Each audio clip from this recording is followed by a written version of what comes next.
Hello wrestling lovers, welcome to wrestling lovers network.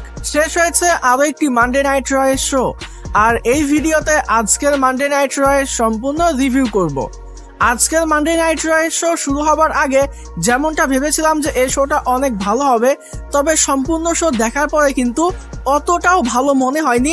যাই হোক, আজকের মানডে নাইট রয়ের শুরুতেই আমরা মানডে নাইট রয়ের general manager WWE official Adam পিয়ার্সকে দেখতে পাই। তো অ্যাডাম পিয়ার্স তো শুরুতেই সকলকে মানডে নাইট রতে ওয়েলকাম করে। এরপরে সে বলে যে আমি আপনাদের প্রমিস করেছিলাম যে আমি নিজে এসে সেথ রলিন্সের হেলথ রিলেটেড আপডেট দিব। তো এরপরে সে কিছু একটা বলবে, তবে টাইটানট্রনে দেখতে পাই যে একটা গাড়ি আসে, আর সেই গাড়ির মধ্যে ছিল পল হেমেন, ব্রনসন রিড এবং ব্রন বেকার। তারা তিনজনে কিন্তু সরাসরি ব্যাক স্টেজ থেকে রিং এর মধ্যে চলে আসে, আর ব্রন বেকারের কাঁধে কিন্তু ওয়ার্ল্ড হেভিওয়েট চ্যাম্পিয়নশিপটা ছিল। তো এই চ্যাম্পিয়নশিপ বেল্টটা কিন্তু ব্রন বেকারের কাছে বেশ ভালোই দেখাচ্ছিল। এরপরে অ্যাডাম পিয়ার্স বলে যে আমরা সকলেই জানি যে বিগত কয়েক সপ্তাহ ধরে সেথ রলিন্সের শোল্ডারে একটু ঝামেলা হচ্ছিল, তার শোল্ডারে একটা ইনজুরি আছে, আর এটা গুরুতর হয়েছে যখন গত মানডে নাইট রতে ব্রনসন রিড এবং ব্রন বেকার দুজনের দিকে আঙুল দেখিয়ে বলে তোমরা যখন সেথ রলিন্সের উপরে গত মানডে নাইট রতে অ্যাটাক করেছিলে, তো যার কারণে সেথ রলিন্সের ইনজুরিটা আরো সিরিয়াস হয়েছে এবং সেথ রলিন্সকে সার্জারি করতে হয়েছে। আর ডাক্তাররা জানিয়েছে এই সার্জারি করার কারণে সেথ রলিন্সকে এখন বেশ কয়েক মাস রেস্টে থাকতে হবে, যার কারণে সেথ রলিন্স এখন আর ওয়ার্ল্ড হেভিওয়েট চ্যাম্পিয়ন থাকতে পারবে না। তো সেথ রলিন্সের কাছে এই চ্যাম্পিয়নশিপ বেল্টটা তো এখন বিলং করে না, তবে ব্রন বেকার তোমার কাঁধেও কিন্তু এই টাইটেলটা মোটেও বিলং করতেছে না। তবে এই চ্যাম্পিয়নশিপটা কিন্তু এভাবে ফেলে রাখতে পারি না, আর এই চ্যাম্পিয়নশিপটা কিন্তু তোমার কাছেও মানাচ্ছে না। আর তাছাড়া সিএম পাঙ্ক কিন্তু অলরেডি এই চ্যাম্পিয়নশিপের জন্য নাম্বার 1 কন্টেন্ডার হয়েছে। তো আমরা নতুন একজন চ্যাম্পিয়ন ক্রাউন করতে চাই, যার জন্য একটা ব্যাটেল রয়্যাল ম্যাচ রাখা হয়েছে, একটা ব্যাটেল রয়্যাল টুর্নামেন্ট রাখা হয়েছে।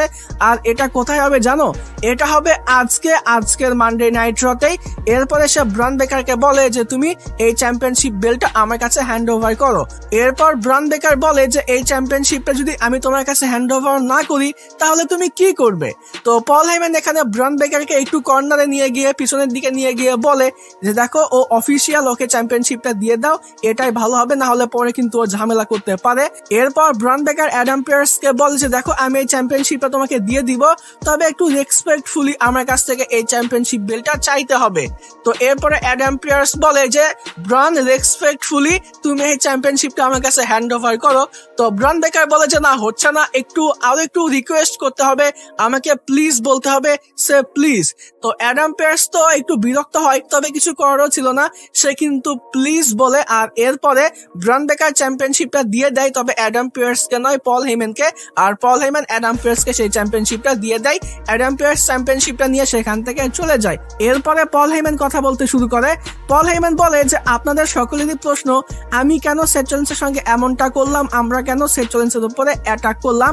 তো এটার পেছনে কারণ হলো সেথ রলিন্সের সঙ্গে আমি কখনোই যুক্ত হইনি, সেথ রলিন্স কখনোই ভিশনের অংশ ছিল না। আমি শুধুমাত্র সেথ রলিন্সকে ব্যবহার করেছি রোমান রেঞ্জের থেকে পিছু ছাড়ানোর জন্য, রোমান রেঞ্জের কাছ থেকে সরে আসার জন্য।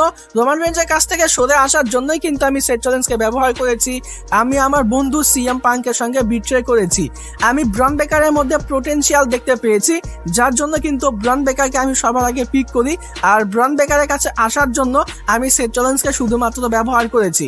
এরপরে সে ব্রনসন রিডকে নিয়ে বলে যে ব্রনসন রিডের মধ্যেও কিন্তু পোটেনশিয়াল আছে, সে কিন্তু অনেক পাওয়ারফুল একজন রেসলার, আর সে কিন্তু অলরেডি প্রমাণ করে দিয়েছে সে কিন্তু রোমান রেইন্সকে হারিয়েছে। সে কিন্তু better then Roman Reigns, tribal thief over the tribal chief. এরপরে সে বলে দ্য ভিশন কিন্তু ব্লাড লাইনের থেকেও বড়। আর এখন আমরা যাকে দেখতে পাচ্ছি, ব্রনসন রিড এবং ব্রন বেকার, এরাই হলো কোম্পানির ফিউচার। সেথ রলিন্স দ্য ভিশনকে রান করতে পারে না, সেথ রলিন্স কোম্পানির ফিউচার নির্ধারণ করতে পারে না। সেথ রলিন্স হলো ব্রোকেন শোল্ডার, একটা বাজে ওয়ার্ড ইউজ করে, সেটা আমি ভিডিওর মধ্যে আর নাই বললাম, আপনারা যারা শো দেখেছেন তারা নিশ্চয়ই জানেন। তো এরকম ভাবেই কিন্তু এই সেগমেন্টটা শেষ হয়েছে। এরপর আমরা ব্যাক স্টেজে জাজমেন্টের একটা সেগমেন্ট দেখতে পাই। তো জাজমেন্টের মেম্বাররা কিন্তু নিজেরা কথা বলতেছিল, মানে তাদের ম্যাচের ব্যাপারে কথা বলতেছিল। তো সেখানে ডমিনিক মিস্টেরিও চলে আসে। ডমিনিক মিস্টেরিও এসে বলে যে কি অবস্থা। তো জেডি ম্যাকডোনাল্ড প্রথমেই ডমিনিক মিস্টেরিওকে থামিয়ে দেয় এবং সে বলে যে দেখো, তোমার জন্যই কিন্তু আমাদের ট্যাগ টিম চ্যাম্পিয়নশিপটা ডিফেন্ড করতে হচ্ছে। তোমাকে কে বলেছিল অ্যাডাম পিয়ার্সের কাছে গিয়ে আমাদের টাইটেলের ব্যাপারে কথা বলতে? এরপরে ডমিনিক মিস্টেরিও বলে যে দেখো, এটা কিন্তু ঠিক না, আমি একটা চ্যাম্পিয়ন, আমি প্রত্যেক সপ্তাহেই কিন্তু আমার টাইটেলটা ডিফেন্ড করতেছি, অথচ তোমরা কিন্তু তোমাদের টাইটেলটা ডিফেন্ড করো না। তো এটা কিন্তু ঠিক না, এর জন্যই কিন্তু আমি অ্যাডাম পিয়ার্স এর সঙ্গে কথা বলেছি। কেন তোমরা কি এজে স্টাইলস এবং ড্রাগন লিকে দেখে ভয় পাচ্ছ? তোমরা কি এজে স্টাইলস এবং ড্রাগন লিকে সামলাতে পারবে না? তো এটা কিন্তু মূলত ডমিনিক মিস্ট্রিও বলেছে জেডি ম্যাকডোনাল্ড এবং ফিন বেলারকে ছোট করার জন্য। তো ফিন বেলার বলে যে না, আমরা আমাদের বিজনেসটা, আমরা আমাদের ম্যাচটা ঠিকই হ্যান্ডেল করে নিব, আমরা ঠিকই আমাদের চ্যাম্পিয়নশিপটা ডিফেন্ড করে নিব। আর এরপরে কিন্তু আমরা ট্যাগ টিম চ্যাম্পিয়নশিপের জন্য ম্যাচ দেখতে পাই জাজমেন্ট ডে ভার্সেস এজে স্টাইলস এবং ড্রাগন লির মধ্যে। তো এই ম্যাচটা কিন্তু অনেক ভালো ছিল, দুই পক্ষই কিন্তু এই ম্যাচের মধ্যে অনেক ভালো পারফর্ম করেছে, চারজনের পারফরমেন্সই কিন্তু এই ম্যাচের মধ্যে অনেক ভালো ছিল। তবে বিশেষ করে জেডি ম্যাকডোনাল্ড পারফরমেন্স কিন্তু আমার কাছে বেশি ভালো মনে হয়েছে। আর জেডি ম্যাকডোনাল্ড কিন্তু প্রায় প্রত্যেকটা ম্যাচের মধ্যেই ভালো পারফর্ম করে, তার মধ্যে কিন্তু ভালো পোটেনশিয়াল আছে, সে কিন্তু আসলেই ভালো একজন ট্যালেন্ট। কোম্পানি যদিও তাকে টপ সুপারস্টার বানাবে না, তবে মিড কার্ডে সে কিন্তু টপ লেভেলের একজন সুপারস্টার হতে পারে, এই লেভেলের পোটেনশিয়াল কিন্তু জেডি ম্যাকডোনাল্ডের মধ্যে আছে। এবার যদি এই ম্যাচের রেজাল্টের ব্যাপারে কথা বলি, তাহলে এই ম্যাচের শেষে আমরা দেখতে পাই যে এজে স্টাইলস তার ফিনিশার হিট করে, স্টাইলস প্লেয়ার হিট করে, তারা কিন্তু এই ম্যাচটা জিতে যায়। এজে স্টাইলস এবং ড্রাগন লি তারা কিন্তু নতুন ট্যাগ টিম চ্যাম্পিয়ন হয়েছে, যেটা কিন্তু আমি গতকালকের ভিডিওতেই বলেছিলাম যে তারা কিন্তু আজকের মানডে নাইট রতে চ্যাম্পিয়ন হতে পারে। আর হ্যাঁ, আজকের মানডে নাইট রতে কিন্তু এজে স্টাইলস এবং ড্রাগন লি নতুন ট্যাগ টিম চ্যাম্পিয়ন হয়ে গেছে। এরপর আমরা ব্যাক স্টেজে দ্য উসোসের একটা সেগমেন্ট দেখতে পাই। প্রত্যেকটা মানডে নাইট রতে কিন্তু এই একই কাহিনী, প্রথমে তাদের মধ্যে টেনশন দেখানো হয়, এরপর তারা কিন্তু সেম পেজে চলে আসে, তেমন গুরুত্বপূর্ণ কোনো সেগমেন্ট কিন্তু ছিল না। তবে এখানে শেষের লাইনটা কিন্তু আমার কাছে বেশ ভালো লেগেছে, যেটা জিমি উসো বলে। তো জিমি উসো বলে যে আজকে যে ব্যাটেল রয়্যাল ম্যাচ হবে সেখানে আমি সবাইকে এলিমিনেট করব, সেই ম্যাচটা আমিও জিতবো। আর হ্যাঁ যে উসো, আমি কিন্তু তোমাকেও এলিমিনেট করব এবং আমি হব উইনার। তো জিমি উসো কিন্তু সবাইকে এলিমিনেট করে সে কিন্তু আরো একজন নাম্বার 1 কন্টেন্ডার হবে। স্যাটারডে নাইট মেইন ইভেন্টে সে সিএম পাঙ্ককে ওয়ার্ল্ড হেভিওয়েট চ্যাম্পিয়নশিপের জন্য ফেস করবে এবং সে নতুন ওয়ার্ল্ড হেভিওয়েট চ্যাম্পিয়ন হবে। এটা কিন্তু জিমি উসোর স্বপ্ন দেখতেছে এবং ট্রিপল এইচও কিন্তু এই স্বপ্নটা জিমি উসোকে দেখাচ্ছে, আমাদেরকে দিয়ে দেখাচ্ছে। জিমি উসো দ্বারা যে কিছু হবে না এটা আমরা সকলেই জানি। তবে এই সেগমেন্টটা বেশ ভালো ছিল, জিমি উসোর কনফিডেন্সে কিন্তু প্রশংসা করতেই হয়। এরপর আমরা ইন্টারকন্টিনেন্টাল চ্যাম্পিয়নশিপের জন্য ডমিনিক মিস্টিরিও এবং রুসেভের মধ্যে ম্যাচ দেখতে পাই। এই ম্যাচের ব্যাপারে আর নতুন করে কি বলবো, ম্যাচের শুরু থেকেই কিন্তু রুসেভ ডমিনিক মিস্টিরিওর উপরে ডমিনেট করতে শুরু করে। তো ডমিনিক মিস্টিরিও মারমুর খেয়ে সে কিন্তু শেষে রিং সাইডে চলে আসে তার চ্যাম্পিয়নশিপ বেল্ট নিয়ে। সে কিন্তু চলে যাচ্ছিল, মানে সে কিন্তু এই ম্যাচের মধ্যে আর কম্পিট করতে চাচ্ছিল না, কারণ সে যদি এভাবে কম্পিট করতে থাকে তাহলে সে কিন্তু হেরে যেতে পারে। তো সে কিন্তু এই ম্যাচটা ছেড়ে চলে যেতে চায়। তবে সেই সময় কিন্তু পেন্টা এসে ডমিনিক মিস্টিরিওকে আটকায়, আর রুসেভও কিন্তু রিং সাইডে নেমে আসে এবং রুসেভ এসে কিন্তু পেন্টাকে একটা পাঞ্চ করে। আর এই ফাঁকে কিভাবে জানি ডমিনিক মিস্টিরিও আবারও হ্যামারটা নিয়ে আসে, আর হ্যামারটা কিন্তু নিজের পায়ের ভিতরে ঢুকিয়ে নেয়, লাইক গত মানডে নাইট রয়ের মতো। তো এরপরে সে রুসেভকে মেরে সে কিন্তু একটা 619 হিট করার জন্য যায়। তার পায়ের মধ্যে কিন্তু হ্যামারটা ছিল, হাতুড়িটা ছিল।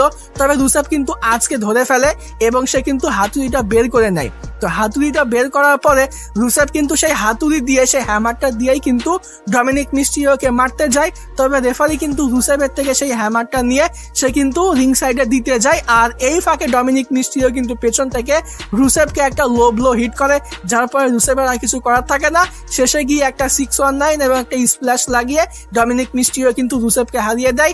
তার ইন্টারকন্টিনেন্টাল চ্যাম্পিয়নশিপটা কিন্তু সে সাকসেসফুলি রিটেইন করে নেয়। এরপর আমরা আবারও ইন্টারকন্টিনেন্টাল চ্যাম্পিয়নশিপের জন্য ম্যাচ দেখতে পাই। তবে এটা কিন্তু উইমেন্স ইন্টারকন্টিনেন্টাল চ্যাম্পিয়নশিপ ম্যাচ ছিল, যে ম্যাচের মধ্যে বেকি লেন্স এবং ম্যাগজিন ডুপ্রি কিন্তু কম্পিট করতেছিল। এই ম্যাচটাও কিন্তু প্রায় একই রকমই ছিল। এই ম্যাচের শুরু থেকে কিন্তু বেকি লেন্স ম্যাগজিন ডুপ্রির উপরে বেশ অনেক ডমিনেট করে, তবে শেষে গিয়ে কিন্তু ম্যাগজিন ডুপ্রি আবার বেকি লেন্সের উপরে ডমিনেট করতে শুরু করে। সে কিন্তু দুইবার এই ম্যাচের মধ্যে অ্যাঙ্গেল লক করে বেকি লেন্সকে। শেষে গিয়ে বেকি লেন্স বিরক্ত হয়ে তার চ্যাম্পিয়নশিপ বেল্ট দিয়ে ম্যাগজিন ডুপ্রির উপরে অ্যাটাক করে। যেহেতু চ্যাম্পিয়নশিপ বেল্ট দিয়ে বেকি লেন্স ম্যাগজিন ডুপ্রিকে মেরেছে, যার কারণে এই ম্যাচটা কিন্তু ডিসকোয়ালিফিকেশনের কারণে শেষ হয়ে যায়। আর এই ম্যাচটা শেষ হয়ে যাবার পরেও কিন্তু বেকি লেন্স ম্যাগজিন ডুপ্রির উপরে অ্যাটাক করে, শেষে গিয়ে একটা ম্যান হ্যান্ডেল স্ল্যাম লাগিয়ে সে কিন্তু চলে যায়। এরপর আমাদেরকে ব্যাক স্টেজে পল হেইম্যানকে দেখানো হয়।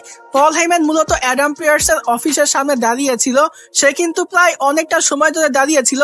তো অ্যাডাম পিয়ার্স কিন্তু দরজা খুলে বের হয় এবং সে অনেক রেগেই বলে যে তুমি কিন্তু অনেকটা সময় ধরে অপেক্ষা করতেছো, যেটা কিন্তু অনেক বিরক্তিকর। তো এরপরে পল হেইম্যান বলে যে আমি তোমার সঙ্গে কিছু কথা বলতে চাই। তো অ্যাডাম পিয়ার্স বলে যে আমি তোমার কথা শুনবো, তবে তোমার আমাকে রিকোয়েস্ট করতে হবে। তো এরপরে পল হেইম্যানের অনিচ্ছা সত্ত্বেও পল হেইম্যান কিন্তু অ্যাডাম পিয়ার্সকে বলে প্লিজ স্যার, আমাদের যে গ্রাফিক্সটা এটা কিন্তু আমাদেরকে পিছিয়ে নিচ্ছে। তো এরপরে অ্যাডাম পিয়ার্স পল হেইম্যানকে পরিষ্কারভাবে জানিয়ে দেয় আজকে যে ব্যাটল রয়্যাল ম্যাচ হবে সে ম্যাচের মধ্যে ব্রন বেকার এবং ব্রনসন রিড অংশ নিতে পারবে না। এরপরে সে কিন্তু পল হেইম্যানের মুখের উপরে দরজাটা বন্ধ করে দিয়ে ভিতরে চলে যায়। তো এটা শোনার পরে কিন্তু পল হেইম্যান একটু হতাশ হয়ে যায়। সে কিন্তু একটু দাঁড়িয়ে পড়ে আর সেখানে কিন্তু বেকি লেন্স চলে আসে। বেকি লেন্সের কথা কিন্তু আমার কাছে বেশ ভালো লেগেছে। তো বেকি লেন্স এসে শুরুতেই পল হেইম্যানকে বলে যে দেখো তুমি কিন্তু হলে একজন পেঙ্গুইন মুখ লোক। তো এটা কিন্তু আমার কাছে বেশ ফানি লেগেছে এবং পল হেইম্যানের সাথে কিন্তু এই বিষয়টা বেশ ভালোভাবেই যায়। এরপরে সে আরো বলে যে দেখো সেট চ্যালেঞ্জ তোমার উপরে কখনোই নির্ভর করেনি, বরং সেট চ্যালেঞ্জ তোমাকে ব্যবহার করেছে। এরপরে বেকি লেন্স পল হেইম্যানকে সতর্ক করে যে সেট চ্যালেঞ্জ যখন ফিরে আসবে সে কিন্তু তোমার উপরে তার রাগ ঝাড়বে না, তোমার উপরে অ্যাটাক করবে না, বরং তোমার আশেপাশে যারা আছে তাদের উপরে কিন্তু সেট চ্যালেঞ্জ তার রাগ ঝাড়বে, তাদের উপরে সেট চ্যালেঞ্জ কিন্তু আক্রমণ করবে, তাদেরকে একদম শেষ করে দিবে। এরপরে পল হেইম্যান বেকি লেন্সকে শান্তভাবে বলে যে দেখো সেট চ্যালেঞ্জের অবস্থা এমনিতেই খারাপ, সেট চ্যালেঞ্জ এমনিতেই নিজের বোঝা টানতে পারতেছে না। তো তুমি একটা কাজ করো, তুমি বাসায় চলে যাও, তুমি বাসায় গিয়ে তোমার হট হাজবেন্ডের একটু কেয়ার করো, সে বেচারা নিজের বোঝা আর টানতে পারতেছে না। তো এরকম একটা সেগমেন্ট কিন্তু আমরা দেখতে পাই। তো এখানে এই সেগমেন্টের মধ্যে মূল বিষয়টা এটাই ছিল যে ব্রন বেকার এবং ব্রনসন রিড কিন্তু ব্যাটল রয়্যাল ম্যাচের মধ্যে কম্পিট করতে পারবে না। আর এরপরে যে ফানি বিষয়টা আমার কাছে লেগেছে সেটা হলো বেকি লেন্স আর পল হেইম্যানকে পেঙ্গুইন মুখ লোক বলা। তো এটা কিন্তু আমি বেশ এনজয় করেছি। এরপর আমরা স্টেফনি ভেকার এবং রক্সেন প্রেজের মধ্যে একটা ম্যাচ দেখতে পাই। তো এটা কিন্তু এভারেস্ট টাইপের একটা ম্যাচ ছিল। সত্যি বলতে এই ম্যাচটা কিন্তু আমার কাছে খুব বেশি ভালো লাগেনি। যারা আসলে নতুন বা এই ম্যাচগুলো খুব ভালোভাবে দেখেন না তাদের কাছে এই ম্যাচগুলো ভালো লাগতে পারে, তবে সত্যি বলতে এই ম্যাচটা আমার কাছে কিন্তু ভালো লাগেনি। আর এটার কারণ হলো এই ম্যাচের মধ্যে ভালো ভালো মুভ ছিল, তবে সেই মুভগুলো কিন্তু পারফেক্টলি এক্সিকিউট হচ্ছিল না। ম্যাচটা কিন্তু স্লো মনে হচ্ছিল। যেহেতু আমি রিভিউ করি এর জন্য কিন্তু আমাকে এই ম্যাচগুলো অনেক ভালোভাবেই দেখতে হয়েছে, যার কারণে এই ম্যাচের মধ্যে অনেক ভালো ভালো মুভ থাকা সত্ত্বেও ম্যাচটাকে কিন্তু খুব একটা ভালো বলতে পারলাম না। এই ম্যাচের মধ্যে আমরা স্টেফনি ভেকারের কাছ থেকে ড্রাগন স্ক্রু দেখতে পাই, ডেভিলস কিস দেখতে পাই, এমনকি 619ও কিন্তু স্টেফনি ভেকার রক্সেন প্রেজকে হিট করে, শেষে গিয়ে তার অ্যাঞ্জেল উইংস ফিনিশার হিট করে সে কিন্তু এই ম্যাচটা জিতে যায়। আর এই ম্যাচটা শেষ হওয়ার পরে রাকেল রড্রিগেজ এবং রক্সেন প্রেজ কিন্তু স্টেফনি ভেকারের উপরে আবারও অ্যাটাক করে, যেটা কিন্তু তারা প্রায় প্রত্যেকটা ম্যাচের পরেই করে থাকে। তো এখানে স্টেফনি ভেকারকে বাঁচানোর জন্য সেখানে কিন্তু নিকি বেলা চলে আসে। নিকি বেলা এসে কিন্তু রাকেল রড্রিগেজ এবং রক্সেন প্রেজের হাত থেকে স্টেফনি ভেকারকে সেভ করে। এরপর আমরা একটা ব্যাক স্টেজ সেগমেন্ট দেখতে পাই যেখানে অ্যাডাম পিয়ার্সের সঙ্গে লারা ভেলকেরিয়া কিন্তু কথা বলতেছিল। তো সেখানে বেইলি চলে আসে। বেইলি এসে লারা ভেলকেরিয়াকে বলে তোমার জন্য আমি একটা সারপ্রাইজ প্ল্যানিং করতেছি, সামনে যেহেতু তোমার বার্থডে আসতেছে এর জন্য আমি তোমাকে একটা সারপ্রাইজ দিব। তো যেহেতু বেইলির সারপ্রাইজ, তো লারা ভেলকেরিয়া একটু কনফিউজ হয়ে যায়। সে কিন্তু এখানে বেইলিকে বলে যে তোমার সারপ্রাইজ, তুমি আমাকে আগেই বলো যে তুমি কি করবে। তবে বেইলি কিন্তু বলে না, বেইলি বলে যে আগে ভাগে বললে এটা সারপ্রাইজ কিভাবে হলো। তো এই সেগমেন্টের মধ্যে সব থেকে মজার যে বিষয়টা বা যেই বিষয়টা আমার কাছে সব থেকে বেশি ভালো লেগেছে সেটা হলো লারা ভেলকেরিয়ার এক্সপ্রেশন। লারা ভেলকেরিয়ার এক্সপ্রেশন কিন্তু আসলেই অনেক সুন্দর, অনেক ভালো। আপনারা যারা এই সেগমেন্টটা দেখেছেন তারা কিন্তু অবশ্যই বুঝতে পারতেছেন যে আমি এখানে কি বলতে চাচ্ছি। এরপর আমাদেরকে আরো একটা ব্যাক স্টেজ সেগমেন্ট দেখানো হয়। এই সেগমেন্টটা কিন্তু দ্য ভিশনের সেগমেন্ট ছিল। তো এখানে মূলত ব্রন বেকার পল হেইম্যানকে বলে যে দেখো তুমি কিছু একটা করো। প্রথমে আমার কাছ থেকে কিন্তু ওয়ার্ল্ড হেভিওয়েট চ্যাম্পিয়নশিপটা নেওয়া হলো, এরপরে আমাদেরকে সেই ব্যাটল রয়্যাল ম্যাচের মধ্যেও রাখা হলো না, তো তুমি আমাদের জন্য কিছু একটা করো। তো এখানে পল হেইম্যান বলে যে দেখো তোমরা কিন্তু কোম্পানির ফিউচার, তবে এখনো তোমাদের কিন্তু অনেক কিছু শেখার আছে। তোমরা যদি আমার কথা মতো চলো তাহলে তোমাদের সামনে কিন্তু ভালো দিন আসতে চলেছে। দেখো ব্রক লেসনার সেই সময় আমার কথা শুনেছিল, ব্রক লেসনার আজকে কোন পর্যায়ে আছে। সিএম পাঙ্ক আমার কথা শুনেছিল, সিএম পাঙ্ক কিন্তু 400 দিনের বেশি টাইটেল ধরে রেখেছিল। এরপরে রোমান রেইন্স তো বিগ ডগ ছিল, তবে রোমান রেইন্স আমার কথা শুনেছে, এর জন্য কিন্তু সে বিগ ডগ থেকে ট্রাইবাল চিফ হয়েছে। তো তোমরা আমার কথা শুনে চলো, তোমাদের সামনে কিন্তু অনেক কিছু হবে, তোমরাই কিন্তু কোম্পানির ফিউচার। তো এরকম টাইপের একটা সেগমেন্ট কিন্তু আমরা দেখতে পাই। এরপর আমরা আজকের মানডে নাইট রয়ের মেইন ইভেন্টে সিএম পাঙ্কের অপোনেন্ট এবং ওয়ার্ল্ড হেভিওয়েট চ্যাম্পিয়নশিপের আরো একজন অপোনেন্ট বের করার সেই ব্যাটল রয়্যাল ম্যাচ দেখতে পাই। তো প্রথমে এই ম্যাচের মধ্যে কারা কারা ছিল তাদের নাম বলি এবং কে কাকে এলিমিনেট করলো, কে এই ম্যাচটা জিতলো সে ব্যাপারে কথা বলতেছি। তো প্রথমে আমরা এই ম্যাচের মধ্যে আসতে দেখতে পাই দ্য উসোসকে। জে উসো এবং জিমি উসো দুজনেই কিন্তু এই ম্যাচের মধ্যে ছিল। এরপরে শেমাস আসে, শেমাসের পরে আইভর আসে, আইভরের পরে আমরা কিন্তু ফুল জাজমেন্ট ডেকে দেখতে পাই জেডি ম্যাকডোনাল্ড, ফিন বেলার এবং ডমিনিক মিস্টেরিও। এরপরে গ্রেসন ওলার আসে, কফি কিংস্টন আসে, এরপরে আলফা একাডেমির দুইজন ওটিস এবং আকিরা তুজাওয়া দুজনেই কিন্তু এই ম্যাচের মধ্যে ছিল। এরপরে রুসেভ আসে, ড্রাগন লি আসে, এজে স্টাইলসও কিন্তু এই ম্যাচের মধ্যে ছিল, এল গ্রান্ডে আমেরিকানো এই ম্যাচের মধ্যে ছিল, শেষে পেন্টা এবং এলে নাইট। তো এই কয়জনই কিন্তু এই ম্যাচের মধ্যে ছিল। আর এই সুপারস্টার গুলো রিং এর মধ্যে আসার পরে সেখানে কিন্তু সিএম পাঙ্কও আসে। সিএম পাঙ্ক এই ম্যাচ খেলার জন্য আসে না, সিএম পাঙ্ক কিন্তু রিং সাইডে বসেছিল। সে কিন্তু আসলে এই ম্যাচটা দেখতেছিল যে তার অপোনেন্ট কে বের হয়। তো এই ম্যাচটা কিন্তু অফিসিয়ালি স্টার্ট হয়ে যায়। ম্যাচের শুরুতে কিন্তু কে কাকে মারতেছিল এটা কিন্তু বোঝাই যাচ্ছিল না। তো এই ম্যাচের মধ্যে আমরা প্রথম এলিমিনেশন দেখতে পাই রুসেভের কাছ থেকে। রুসেভ কিন্তু অটিস এবং আকিরা তুজাওয়া দুজনকে এলিমিনেট করে। এরপরে ফিন বেলার এবং জেডি ম্যাকডোনাল্ড মিলে কিন্তু ড্রাগন লিকে এলিমিনেট করে। ডমিনিক মিস্টেরিও, রুসেভ এবং পেন্টা দুজনকে একসঙ্গে এলিমিনেট করে। দা উসোসও কিন্তু গ্রেসন ওলারকে এলিমিনেট করে। এরপরে দা উসোস এলিমিনেট করে এল গ্রান্ডে আমেরিকানোকে। তো এল গ্রান্ডে আমেরিকানো সে কিন্তু এই ম্যাচের মধ্যে তার মেটাল প্লেট ব্যবহার করার চেষ্টা করে, সে কিন্তু চিটিং করার চেষ্টা করে, তবে দা উসোস কিন্তু তাকে এলিমিনেট করে দেয়। এরপরে শেমাস এলিমিনেট করে জেডি ম্যাকডোনাল্ড এবং ফিন বেলার দুজনকেই। এরপরে কফি কিংস্টন এসে কিন্তু শেমাসকে আবার এলিমিনেট করে দেয়, কারণ এখানে জেডি ম্যাকডোনাল্ড এবং ফিন বেলার এসে কিন্তু রুসেভের উপরে অ্যাটাক করতে থাকে। আর এটা সুযোগ নিয়ে কফি কিংস্টন কিন্তু শেমাসকে এলিমিনেট করে দেয়। এজে স্টাইলস ডমিনিক মিস্টেরিওকে এলিমিনেট করে, তবে সেটা কিন্তু রেফারিরা কেউ দেখে না। তো ডমিনিক মিস্টেরিও কিন্তু এই ম্যাচের মধ্যে আবারও চলে আসে। এরপরে এজে স্টাইলস কফি কিংস্টনকে এলিমিনেট করে। তারপরে আমরা একটা ইট এবং ইয়া মোমেন্ট দেখতে পাই। জেউসো যখন এলে নাইটকে মারে তখন সবাই ইট বলতেছিল, আর এলে নাইট যখন জেউসোকে মারে তখন সবাই ইয়া বলতেছিল। তো ইট এবং ইয়া মোমেন্ট কিন্তু আমরা এই ম্যাচের মধ্যে দেখতে পেয়েছি। শেষে গিয়ে জিমি উসো কিন্তু এজে স্টাইলসকে এলিমিনেট করে। জিমি উসো কিন্তু এই ম্যাচের মধ্যে দুইবার জেউসোকে বাঁচিয়েছে। পরে জেউসো কিন্তু শেষে গিয়ে এল এ নাইট এবং জিমি উসো দুজনকে একসঙ্গে এলিমিনেট করে। এরপরে জিমি উসো কিন্তু একটু রেগে যায়, জিমি উসো কিন্তু অবাক হয়ে যায় যে ভাই আমি তোমাকে দুইবার বাঁচালাম আর তুমি আমাকে এলিমিনেট করে দিলে। এরপরে শেষে গিয়ে জে উসো ডমিনিক মিস্টেরিওকে এলিমিনেট করে সে কিন্তু এই ব্যাটল রয়্যাল ম্যাচটা জিতে যায়। এই ম্যাচটা শেষ হয়ে যাওয়ার পরে জে উসো কিন্তু সেলিব্রেট করতেছিল। জিমি উসো বারবার কিন্তু জে উসোকে অনেক কিছু বলতেছিল, তবে জে উসো কিন্তু কোনো দিকে ধান্দাই নাই, জে উসো কিন্তু সেলিব্রেট করতেই থাকে। তো জে উসো এই ম্যাচটা জেতার পরে সেখানে কিন্তু আবার রিং এর মধ্যে সিএম পাঙ্কও চলে আসে। সিএম পাঙ্ক এবং জে উসোর মধ্যে কিন্তু আমরা একটা ফেস অফ দেখতে পাই, আর এই ফেস অফের মধ্য দিয়েই কিন্তু আজকের মানডে নাইট রয়ের শোটা শেষ হয়েছে। তো ডিয়ার অডিয়েন্স, এই ছিল আজকের মানডে নাইট রয়ের রিভিউ ভিডিও ভালো লাগলে ভিডিওতে লাইক দিবেন, চ্যানেলে নতুন হয়ে থাকলে চ্যানেলটি সাবস্ক্রাইব করে দিবেন। আজকের মতো এখানেই বিদায় নিচ্ছি।